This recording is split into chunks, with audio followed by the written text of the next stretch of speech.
Mon père, ma sœur et moi avons commencé de très grosses rénovations dans la deuxième maison de ma tante il y a 1 an. Nous vivions dans la maison pendant les travaux, mais nous nous sommes dit que c'était peut-être mieux de rentrer le soir quand c'est possible.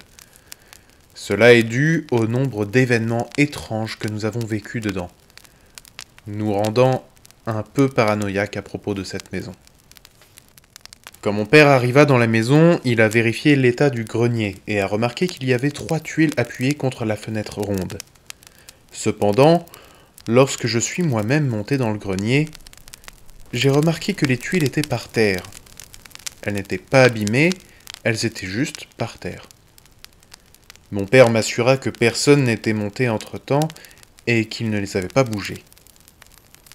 Il y avait, un peu plus loin dans le grenier, un étourneau mort depuis peu. Il aurait pu faire tomber les tuiles en essayant de sortir. Hélas pour lui, il n'a jamais réussi. J'étais un peu effrayé quand même par ce grenier, notamment à cause de cette couche impressionnante de cloportes morts par terre. Je crois n'en avoir jamais vu un seul de vivant ici.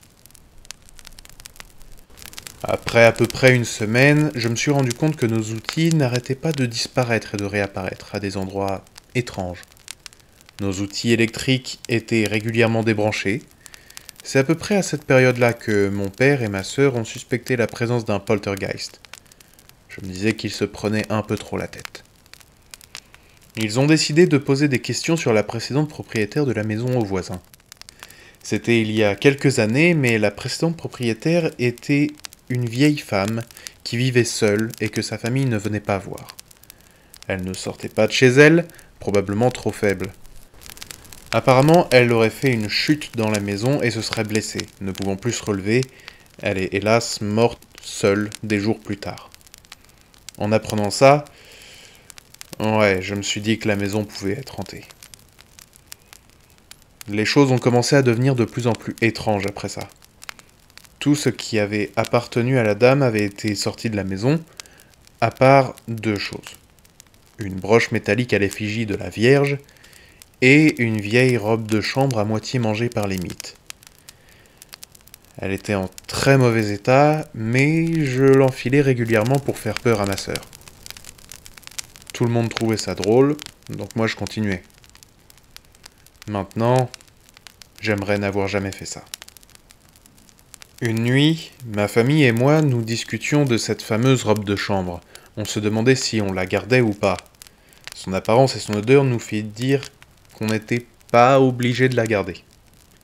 J'ai décidé d'aller la ranger dans le garage. Je l'ai cachée dans une caisse sous un tas de trucs. Personne n'a vu où je l'ai cachée. Pourtant, quand je suis monté pour me coucher, la robe de chambre était déposée sur mon lit.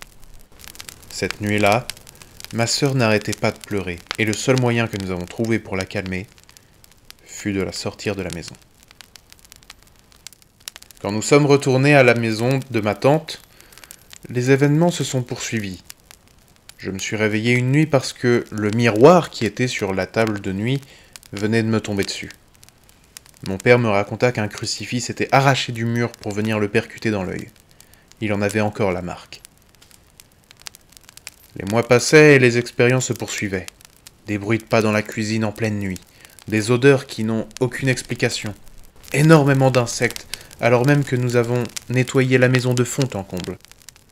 Nous décidions alors qu'il valait mieux pour nous de ne plus dormir sur place et de rentrer dès que c'est possible, malgré la distance séparant la maison en travaux et la nôtre. Cela fait quelques jours que je ne me suis pas rendu là-bas. Il n'y a pas grand-chose à faire, donc je fais une petite pause loin de la maison. Mais j'ai peur que ça m'ait suivi. Hier, une photo de mon père est tombée du mur. Le crochet était encore en place. La photo n'est pas abîmée, juste le verre. Il n'y avait aucune raison pour que ça tombe. Alors, je me demande, serait-ce possible qu'un poltergeist m'ait suivi jusque chez moi ?